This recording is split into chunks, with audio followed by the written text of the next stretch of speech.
Sex and love are fundamental in Maslow's hierarchy of needs. Perhaps that's why Jeffrey feels so depressed. He's totally deprived from affection. A woman hasn't hugged him in months. Oh, to hold a woman.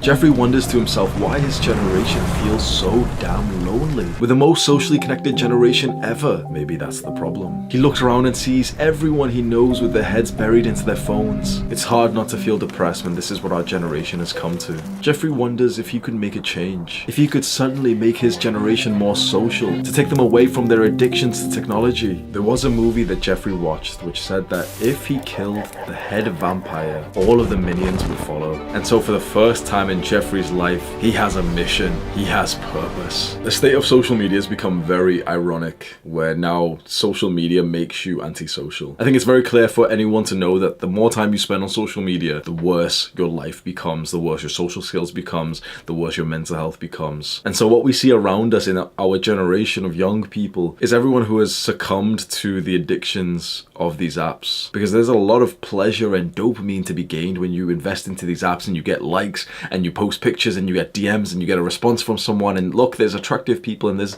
a sexy person and there's a successful person. But when you take a step back and you objectively evaluate the consequences of social media on your individual life and also on society and our generation as a whole, it's fucked us. You and I are in the loneliest generation of human history. There has not been a generation before us that has been lonelier than we are. You know, there's an argument for social media which is it lets you connect with people all over the world. What's interesting, we can connect to anyone, people all over the world. So why are we even lonelier because of this technology? Because the connection that you make through these apps, through technology, is not even 1/10 of the connection that you make in person. But there is a level of discomfort and challenge and even pain involved in experiencing your social life in real life. You know, you have to get ready, you have to put clothes on, you have to go outside, you have to face potential rejection in front of everyone else in the public. Those things can be pretty scary, but previous generations navigated that well. Now we have an alternative that is incredibly comfortable, quick, fast, pleasurable. And so of course most people choose this over this. Most people choose social media over real life social connection. And it's in the term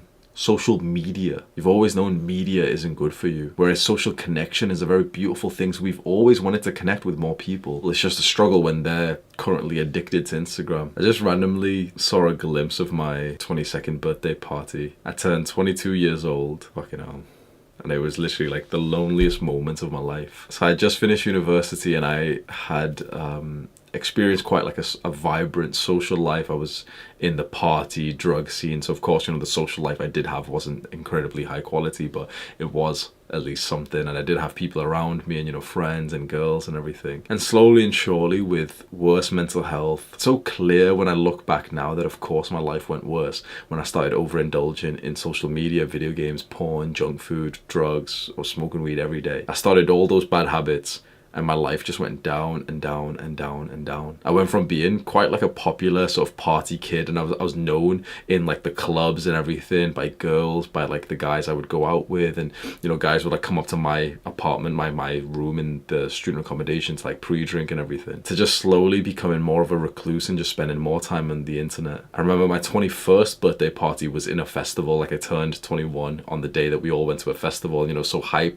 people running up to me that like, you know, I kind of knew from like Instagram and stuff, and they'd run up and hug me and like, oh, you know, happy birthday and stuff. And then my 22nd birthday party, just 1 year later, I remember was in my apartment with the girl that I was living with, and I, you know, like the night before you stay up till 12 to like, you know, it ticks over. So June 9th, I stayed up because my birthday is June 10th. I stayed up and she went to bed early, and then as soon as it turned like 12, I remember just being sat there just like by myself in a dark room, just sad. And she was sweet, like she literally set an alarm, like she went to bed way early, but she set an alarm for like 11:59. She walked in, gave me like a big hug and everything, but then I went to bed and I just kind of like sat there just like on my PC, just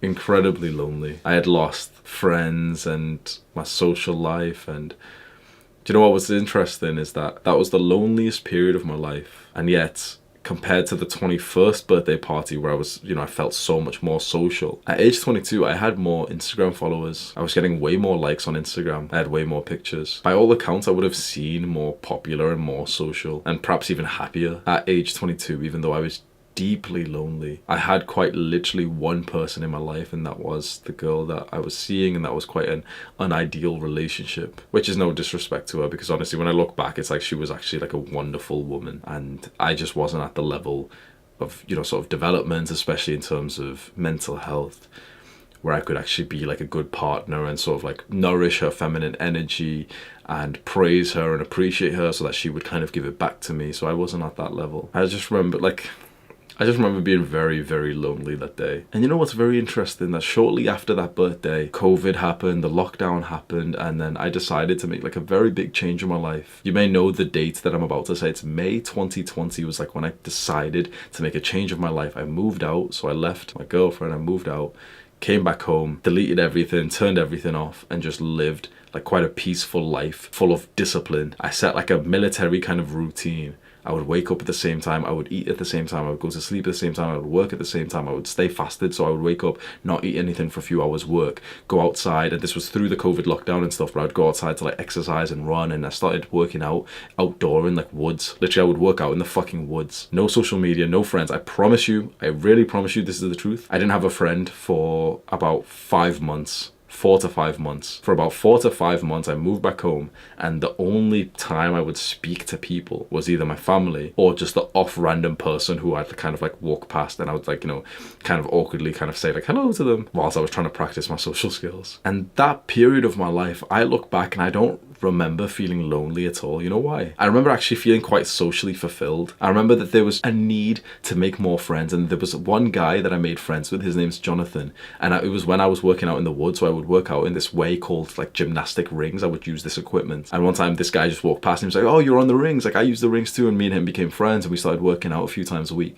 And I remember just having that one friend, and then also just somewhat growing YouTube. I had like 500 subscribers. That actually fulfilled me enough. I would meet my friend Jonathan to train 3, maybe 4, 5, 6 times a week for, you know, an hour or 2 per day. And then I would also just kind of post videos and just somewhat, you know, spend some time with my family, but not a lot at all. And I felt completely socially fulfilled by that. Guess why? Because during that time, I wasn't on social media. I was not on Instagram literally for like 0 minutes per month. What's interesting is that you get lonelier the more that you use social media, not just for the practical sense, you know, if you use it for 6 hours a day, chances are you're just using it at home, you're not doing something social.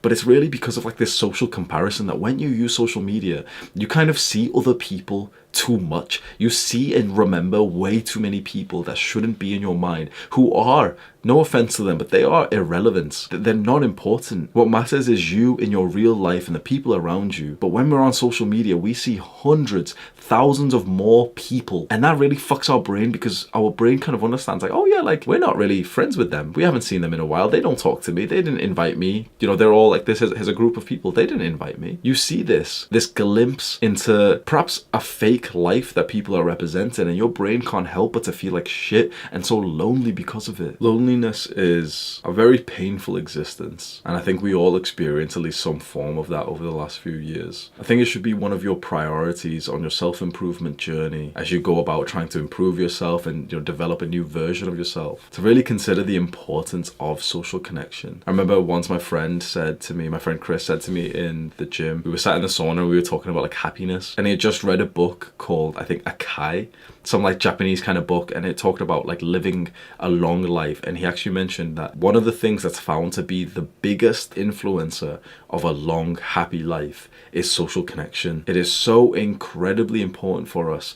I see Mark Zuckerberg propaganda, like propaganda that's pushed by these social media companies, where it's this kind of lone wolf mentality that you don't need other people. That's just not how life works for humans whatsoever. You need brotherhood. It's okay to say that. I know it sounds scary to say that you need someone, but humans have always needed each other. Our life expectancy was like 20 years. Like 10,000 years ago, 50,000 years ago, our life expectancy was like 20 years long, because we just kept on dying. Like we weren't the formidable creatures that we are today. We just kept on getting killed and like dying from accidents because we weren't around other people. And as soon as we got into tribes and we're surrounded by more people, our life expectancy started going up and up and up, because now we can actually make sure we have enough food. Some guys can go out to hunt, the women can stay to farm, we can do things together. We can venture out to new habitats. And even though those are a lot of like the natural caveman, you know, prehistoric kind of eras, it's still honestly very relevant today. You can venture further when you have close male friends that you can rely on. You feel stronger. Like if you go out, Like, on a very simple, specific note,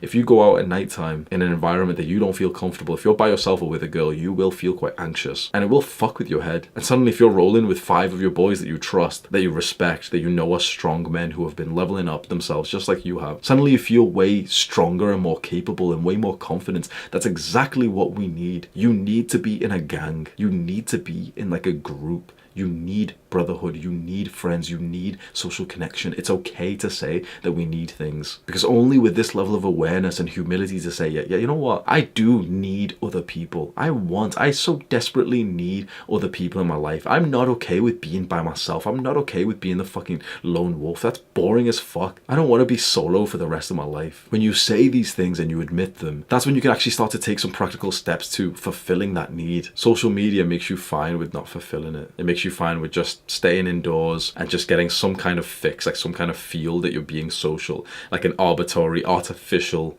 socialness. And that's unacceptable. When you delete social media, you will need social connection so much more, and that will encourage you, that pain, that need will encourage you to get out there. Click on this video to learn more right now. Do the hard work, especially when you don't feel like it. Mwah.